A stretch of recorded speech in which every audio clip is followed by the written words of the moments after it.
Welcome to the Literally First Class podcast, where I will teach you how to overcome anxiety and achieve somatic success. I'm your host, Keri Ford. I'm a somatic success and holistic life coach here to bring humor, insight, and wisdom to the modern day woman that wants to feel alive in her daily life. You ready? Come on, I saved you a seat in first class.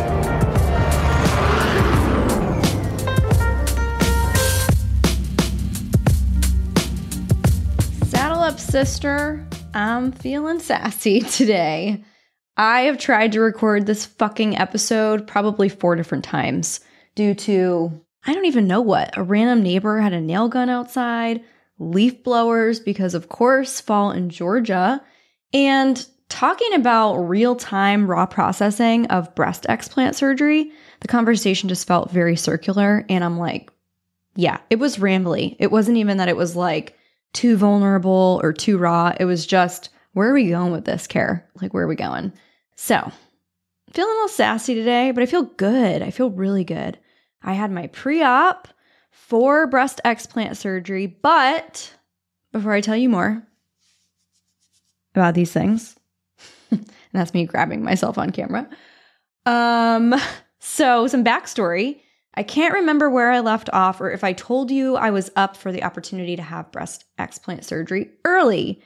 However, and it's a big, capital, bold, underlined, however, I did take the original date, which was supposed to have happened.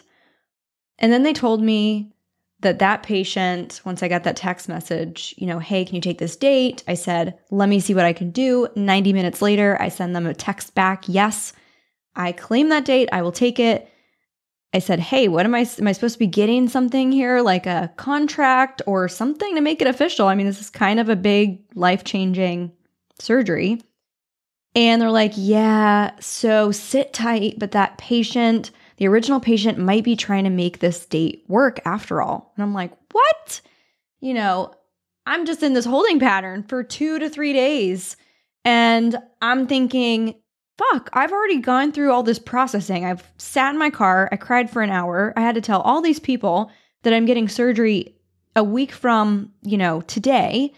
And are you serious? It might not even happen now. So I took a breath. I took a pause. And in that moment, I realized that 2 really beautiful things had been gifted to me. Number 1, God was telling me that this surgery was going to happen a whole hell of a lot sooner than I thought it was. So he gave me the gift of processing all my emotions all at once, very fast. That happened. Not that there's not more layers, but that original oh yeah, we're going to have breast explant surgery quickly shifted to, it's happening next week. It's not just a deposit down on a wait list. We need kid care and we need coverage at the company and we need to tell clients and I've got to cancel podcast appearances and what else do I need to presence here that makes this very real? So that's totally different, right? And number 2, it gifted me the realization that I actually really want this surgery, because even when you're talking to the breast explant specialist and you're doing research and you're gathering information, and then you even put that deposit down, it's still somewhere out there someday in the future. But now, this is actually happening, and then it was taken. So as much as that was an emotional roller coaster for me to go from it's happening next week to now I don't know when it's happening again because I'm back on the wait list, what a gift. What a gift. So those 2 things were gifted to me and I'm deeply grateful for them. So I'm at the West Palm Beach event and it's amazing. And it's Leanne Lopez Mosley's event. And she's just an incredible human. We had a lot of fun. The entire speaker panel was just on point. It was awesome. So I'm at the event, I'm about to go on stage, and this woman comes up to me, and she looks a little familiar, but I can't place it. Very pretty face, very, put together, very poised. And I'm looking at her, and I'm like, gosh, she looks so familiar. But my mind is also, I'm about to go on stage in front of 70 people. And this is an intimate room, so I can see people's faces. This is not hey, you're up on a stage, like past experiences where the spotlight is on you and you can see people out there, but you can't see people. You know what I mean? So this is a much more intimate thing. You're like, oh yeah, I think I know her and she's sleeping. No one was sleeping, but you could see everybody's face. So I'm at this event. I'm about to get on stage and this woman comes up to me and she introduces herself right away. And I loved her forwardness. And she tells me her name, but I didn't know what I heard because I was, again, I'm like, in my mind, I'm on stage. I'm about to go up. And I'm also cued in to the production team, which is about to, they're going to tell me like, here's your mic, here's your thing, you're going to go up here, blah, blah, blah. So she comes up to me and we start talking. And in this very quick conversation, we arrive somehow at breast explant surgery. And she goes, oh, I own a nonprofit. It's called The Heal Is Real. And I'm like, that's funny. I think I follow that on Instagram. And I make a note. I'm going to go back and check. So sure enough, I go back and I check. And we also exchange information. And I look her up and we have actually exchanged DMs. I met her on Clubhouse a few years ago when we connected. Her name is Akimi Sue Fisher. And I'm like, what? We know each other. That's so crazy. But now we met in real life. So she tells me, this nonprofit that she has, and I'm explaining to her the situation, like, I was supposed to go for surgery next week, and now they put me back on the cancellation list, and I'm so upset just because of all of the mental energy that it required of me to make that happen, to move through all those emotions, the logistics as well, but mostly the emotional capacity. And she goes, oh man, well, let me reach out to the front office. I have their direct cell. I'm like, oh, great. She goes, you're one of my girls now. So she sends them a message right away on the spot. I get a call just a few days later from the front office directly. And now I know I'm like in the VIP and I'm, definitely taken care of. And they move me up. They offer me a couple more dates that were the following week, which I couldn't do. And we landed on October 23rd. And I was like, all right, yeah, okay, I'm going to make it work. And so here we are. I just had my pre-op surgery clearance, which includes an EKG, there's a blood panel, and we did a urine test. So all of those things. And then in addition, 2 weeks prior to surgery, you can't be on any ibuprofen, aspirin, things like that, even supplements they don't want you to be on. So this is essentially to give me clearance for surgery to make sure that I am not high risk. And everything came out great so far. We still have yet to receive blood work, but there's no reason why this shouldn't be fine. Overall, I'm a very healthy 39-year-old and I don't have any major complications aside from anything that the breast implants have caused. So that brings me to, a question somebody asked me, which was, why now? Like, what had you arrive at breast explant surgery being the thing? And, it was the migraines that really had me get curious. So I thought maybe it was hormone related. It wasn't. I thought maybe it was sleep related. It wasn't. I thought maybe it was pillow related and alignment related. And it is, but I can't fix it because it is an issue with the brachial plexus. And if you look up TOS, you'll see what I mean. But I can't heal the foreign object in my body to then reset the alignment of my neck. So yes, it's an alignment issue, but it's not something that can be solved by the chiropractor. And then I started, as I began down the rabbit hole of, breast implant illness and explants, and removing them, I'm like, whoa. So I wanted to share a couple things that I wish I knew before I had actually decided to go under the knife and get implant surgery. I wish I knew that there are actually options for you if you want to use your own body's tissue, fat, whatever, to get fat transfer and create the look that you want to have. So I wish that I knew post breastfeeding and post weight loss after having 2 kids that even though I was seeking that supple upper volume in the breast, that I could have gotten a very similar result using my very own body without implanting anything at all. Now, I knew that surgery existed, but it's not really talked about too much. I also wish I knew that the implants leak in your body, even if they're not ruptured. Silicone leaks in your body and releases up to 40 microtoxins into the bloodstream over time from day one, even if the implant is not ruptured. I did not know that. I thought I'm in the clear if my implant is not ruptured or if my body doesn't reject just a foreign object, period. So I wish I knew that. I also wish I knew what I was really signing up for when I got the implants, knowing that they are not a lifetime device. That what they say to you is that usually anywhere beyond the 10-year mark, you might need another surgery, and you probably will. So there was that set in terms of context and preface to me. However, what you don't realize is that what you actually are signing up for when you get the implants is a surgery at least every 10 years or sooner. And here's why. Because as your body temperature basically bakes these silicone implants in your body, they start to melt.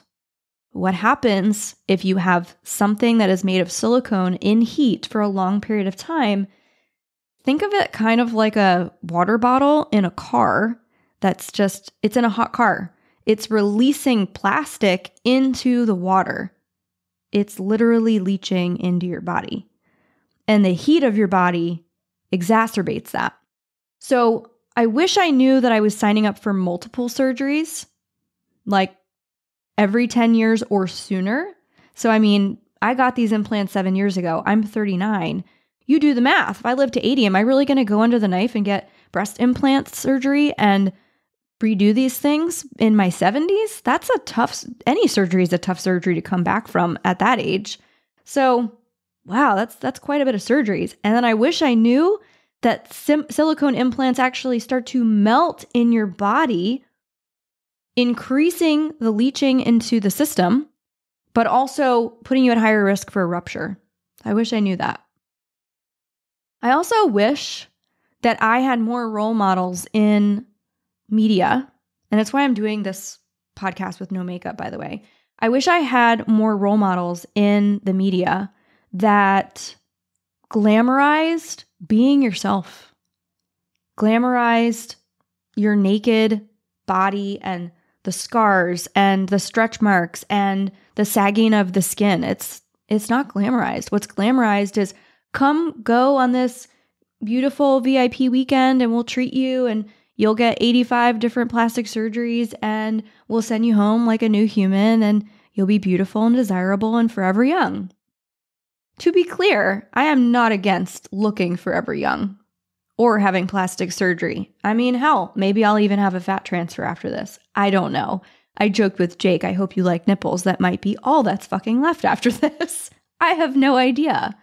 I had an A cup of breast tissue and a C cup of skin before I got the implants and a lift and a skin reduction. So I don't know what's going to happen on the other end of the surgery. But you know what? I feel like, bitch, I'm coming home. I'm coming home to my body. And there is now this deep peace in my body. There's way less fear and this freedom that I can't wait to experience as a result. Because let me tell you, you're not doing box jumps with double D tits. You're not. And if anyone tells you that it's comfortable to do that, it's not. Sprints, Tabata sprints, running in general, not fun with double Ds. Also not fun buying shirts as a 5-foot petite woman who does not have arms that are so long that match the size of her breasts. So you can imagine nothing buttons, nothing zips. Also being 5 feet tall, my torso is that much more compact. And so my breasts take up most of the top of my body, which means I have to wear something tight in order to look like I have a waist. Otherwise, I look like I am with child, which is not a bad thing, but I don't want to look like I'm with child when I'm not. So, I'm looking forward to moving and feeling free, and I feel like I'm coming home.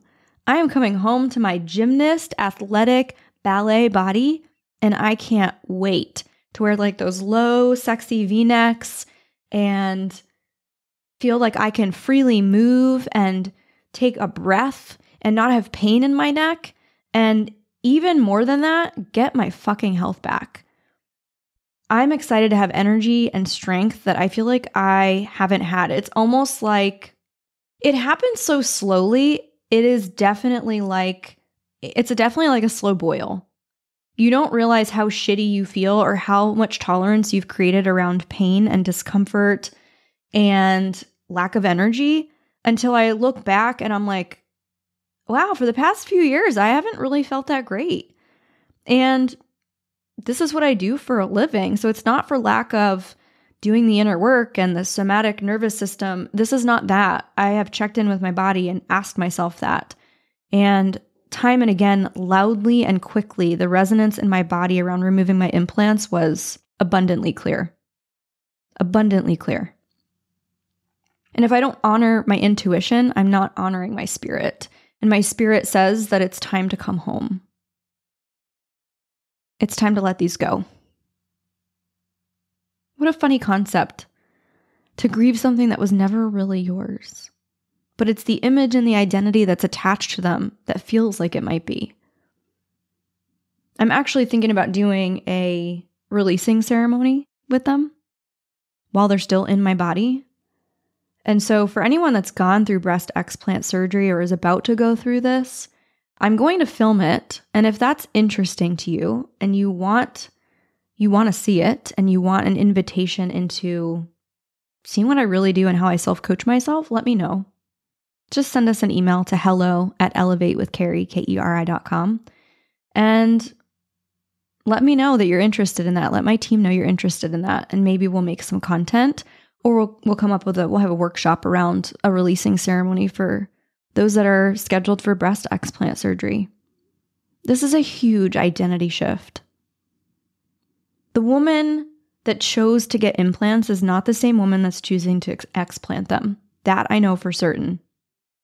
And I think about all the media input that I had that influenced choices and where I looked for inspiration and continue to look for inspiration. I think women's bodies are beautiful. I think we're magical creatures. The fact that we can grow babies with our body, that is so cool.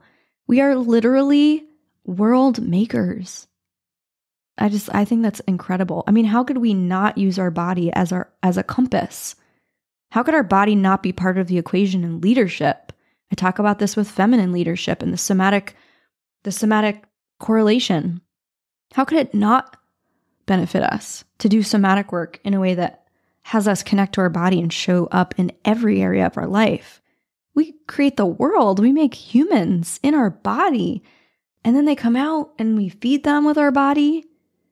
That's amazing. That is amazing, down to every little eyelash.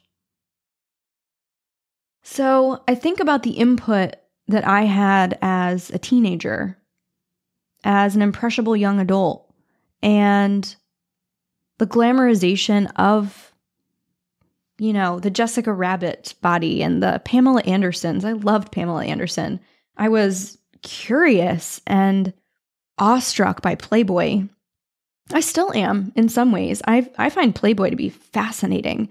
And I actually really like that look. And it's not a surprise that I found my way into fitness competitions and fitness modeling. This idea of, beauty and what that means externally. I just needed to be careful that I didn't go too far with it.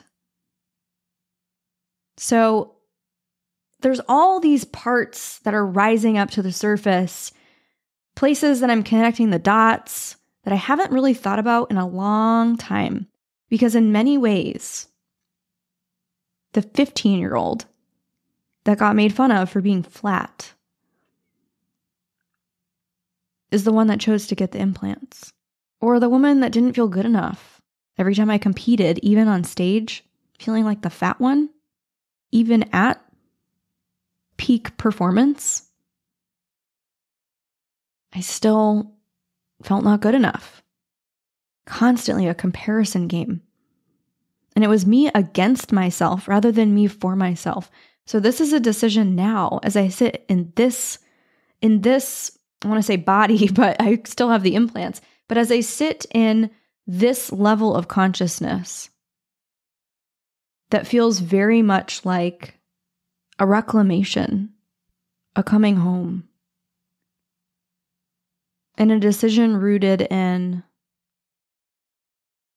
I am good enough, and I always have been.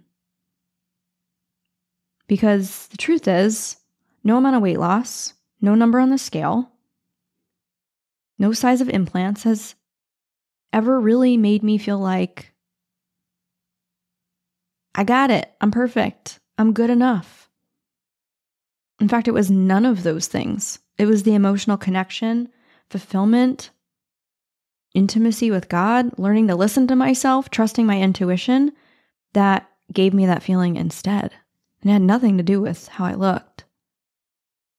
And I placed for many years how I looked so much emphasis on that, thinking that was my only value and my only worth. And this starts at a very young age. Girls as young as 8 start to say that they feel fat or that they think they look fat. 8 years old. What are we doing? There is a problem with what is being input, and I think that we're making strides. I mean, I love, for example, the campaigns that Dove puts together. I cry at those commercials. Anybody else? I always fucking cry. I love them. And I love that we are including body inclusivity, all shapes and sizes, so people can see themselves there too. So there is still a deep cry for permission to be authentic, for beauty and aging. There's a podcast episode I actually did a while ago, and I'll have my producers link it in the show notes, but it was about the movie Good Luck to You, Leo Grand. How as women, when we age, at least here in, Western culture, as we age, we are less useful. In general, we can say that, but there is an underlying theme and pattern that we see with, being upgraded if we've gotten too old. We can't show the signs of wisdom. We can't show the aging on our face. So scared of aging.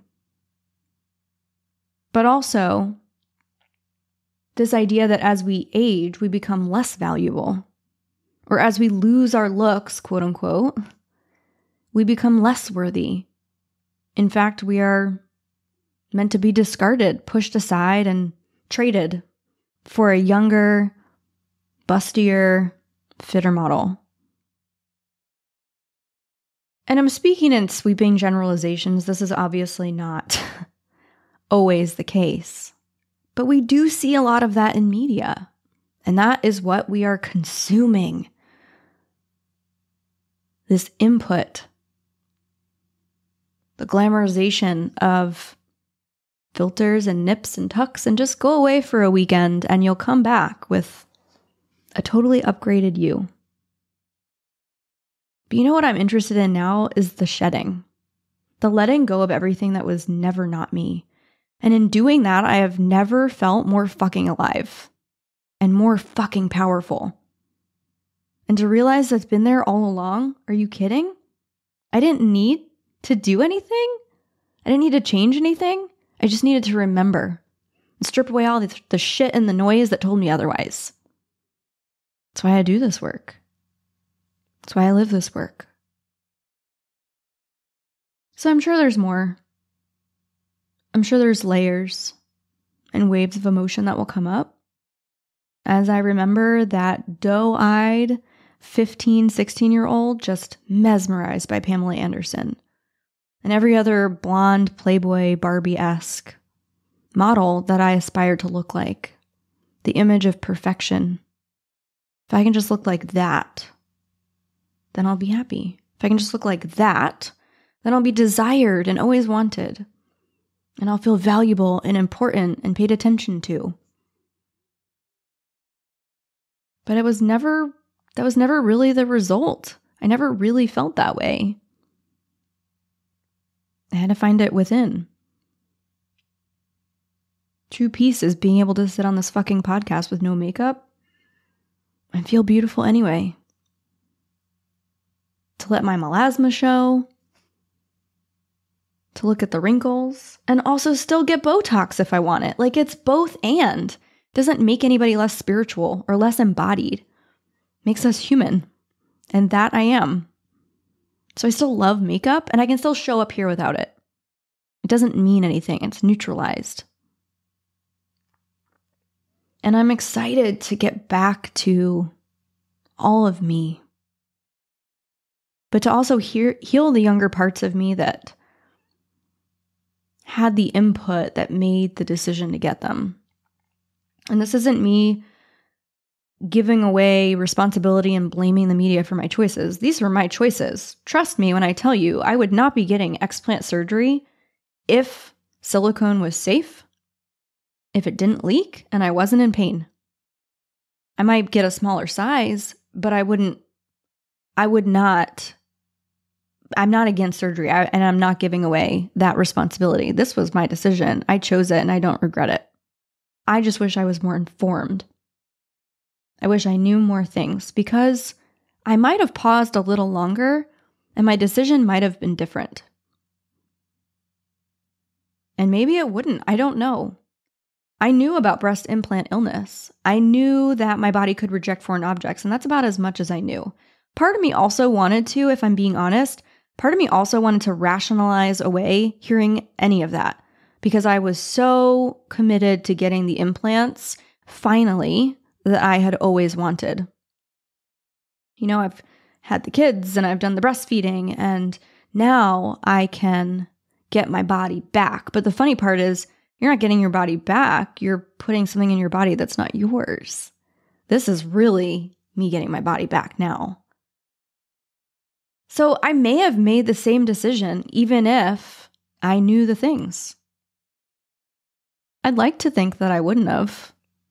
From where I sit right now, with neck pain, with migraines, with brain fog and tiredness, and lower energy levels, I'd like to think I would have made a different, more educated, informed decision. But maybe I wouldn't.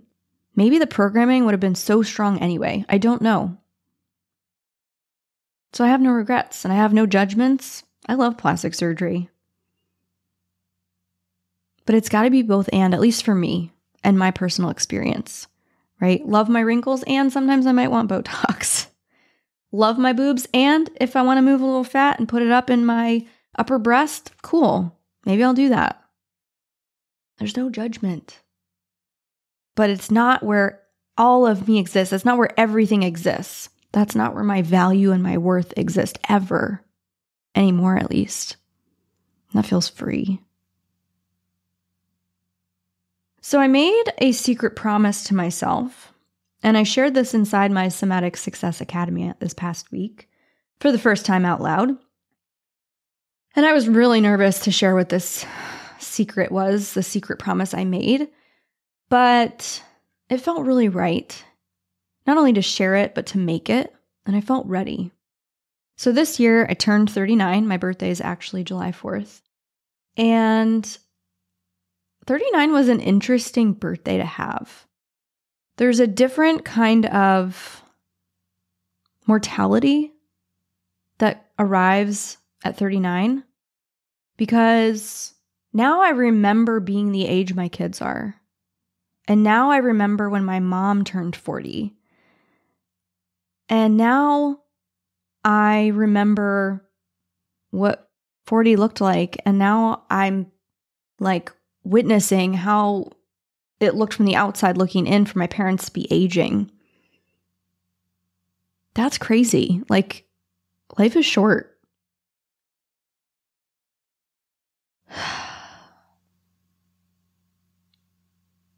It's hard to see your parents age. That's where I just went with that. Because suddenly you see yourself in those shoes and you're like, fuck. It's just but a blink. It's but a blink. And I made a promise to myself at 39 that I was going to get in the best shape of my life by 40. So we're a few months into that year, that commitment. I haven't really done much with it, if I'm being honest, because I haven't had the energy to. And the migraines, they last like 3 or 4 days at a time sometimes. And it feels like as soon as my body knew that it was time to get the implants out, suddenly more symptoms started to show up, like faster, at a faster pace and cadence, which was wild. And I actually gave my body a pep talk. I'm like, listen, I don't need any more evidence that this is the right path, so let's stop manifesting all of these things in an effort to prove to ourselves that we're making the right decision. No more proof needed. Got it. Let's just feel good until surgery. And so I made this promise that I want to get in the best shape of my life by 40.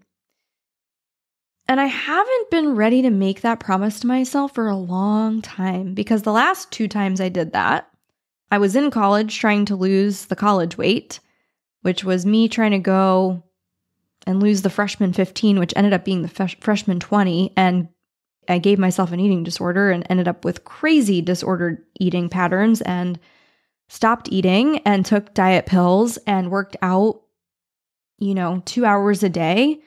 And I became obsessed with it. And so that is not an option to go back to, because that was a really dark time in my life where I had to learn to love myself again after that. I used to look in the mirror at my skinniest, back at my 00 pants, and think, God, you're so fat, and use that as motivation to keep me going. So it was self-hatred and loathing that was my fuel. And I had to reprogram all of that. And I also had to learn how to listen to hunger cues again after suppressing and ignoring them for years. Fast forward, I tried to heal some of that relationship to food. I didn't know what I know now, and I discovered intuitive eating, but I didn't understand it, and I wasn't really ready for it at the time. I was like, this sounds great, but like, what? You eat whatever the fuck you want? Like, how does that work? How do I do that? And, not gain all this weight back? That didn't make sense to me at the time. And so I pushed that book to the side and I set my sights on, I'm getting in the best shape of my life yet again, but this time I'm going to do a fitness competition, which turned into fitness modeling. And I did that for about 5 years. While it was a healthier form of an eating disorder, if you want to call it that, it was still disordered eating. I still had an obsession with food. And I knew I had an obsession with food the moment I cried when I thought someone had spilled milk into my oatmeal and I was afraid of the lactose and the sugar in the oatmeal.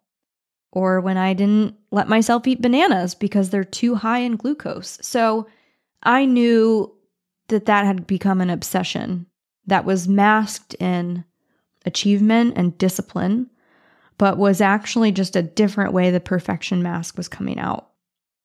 And so on the back end of fitness competitions, I had kind of messed up my hormones.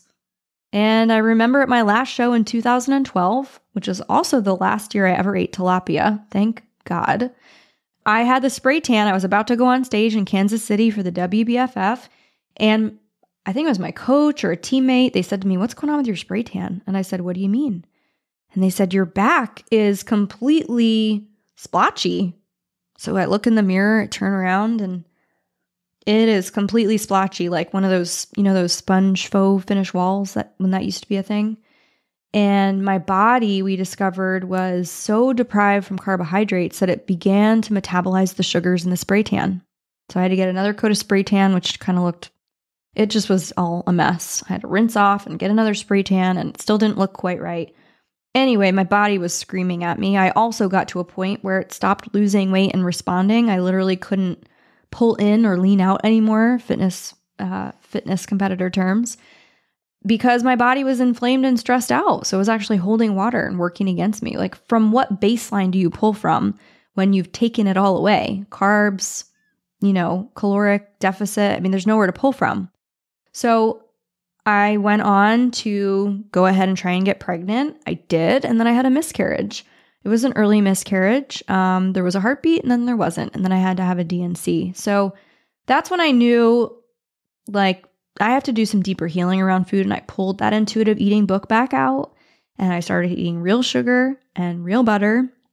No more of this, I can't believe it's not butter spray and, Walden Farms dressings and Splenda, all the things, all the sugar-free things. And I decided that I was going to heal my body. So I did. And then I was able to get pregnant with 2 beautiful, healthy babies after that. So those were the last 2 times that I told myself I'm going to get in the best shape of my life. Intuitive eating is a funny thing. There are seasons to healing and there are gradients to healing, meaning you're evolving and where you are now is not where you're going to be because now you have new information. And as you heal, certain things that used to trigger you or be charged up are no longer. So, for example, the first part of intuitive eating for me was learning how to honor my hunger again. Eat when you're hungry. Sounds simple, but when you are choosing to not eat despite the hunger, you've got to relearn how to take action. And a lot of shame comes up around that. So there was the deprivation and binge component there that was very synced together in my behavior patterns around food. Then there was permission to eat whatever I wanted as I wanted it. That was the one that was really hard because that's an absolute mindfuck when you go from extremely restrictive thinking and militant discipline to I want a donut and I'm allowed to have a donut, but I needed to give myself permission in order to remove the emotional charge around said food. I always said when I coached on food and fitness, the reason you want the cake is likely because you're telling yourself you can't have it. It creates this taboo, this red button energy that don't push the button. So what do you want to do? What does the button do? I want to push the button. So I have to remove that simply by giving myself permission to have the cake, to have the donut, to have the bagel, and to go through that with all the foods I told myself I couldn't have. Bagels and Nutri-Grain bars and donuts were my thing. So after a while, though, that shifts, which is, I don't think I really even like Nutri-Grain bars. That's crazy because forever I'd be obsessed with them or tell myself I couldn't have them and wanted them more. So that shifts. And then the next thing that happens is, I actually really like green salad. I'm craving healthy foods. Oh, there's something to this intuitive eating thing. And that's where I really started to see some major changes. Now, where I had some room and opportunity for reframing was around the word discipline. Discipline meant restriction and punishment in my world. I used it to harness motivation sourced from fear. And I confused anxiety and excitement. But the minute I was able to heal and see that, then I began to crave discipline and structure again. So for a while, it was even slow mornings instead of rise and grind. And it was no structure in the day. And now it's, wow, I really would love some structure, how loving that might feel. And so the intuitive eating and the intuitive drive starts to shift at that point. And on the other side of that becomes this different relationship to discipline that actually feels free and loving. And that's where I am now. And from that energy is where I will be getting in the best shape of my life. So I intuitively actually feel guided to give up alcohol, not for restriction, but because I'm listening to my body. That's the difference. It's so crazy to me. And it never fails to surprise me around. That is wild that it can look externally the same thing, like she's giving up alcohol and she's giving up gluten and all of these things. And yet this time it's intuitively guided versus driven by self-loathing and hatred. But it looks the same on the outside. Intention is everything. Wild, wild, wild. So I'm excited for that.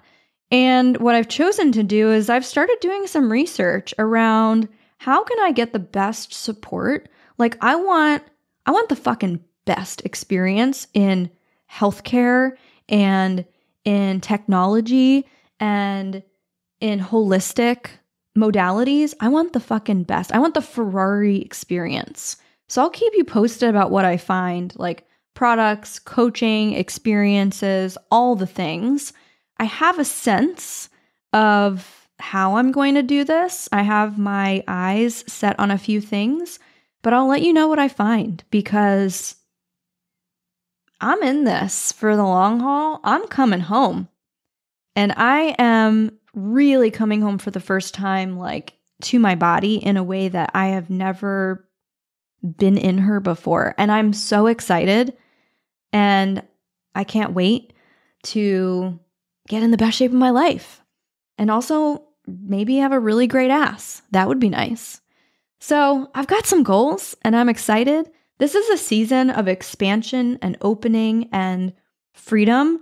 And all I gotta say is watch this fucking space, because there are some big shifts happening and it goes well beyond this explant surgery.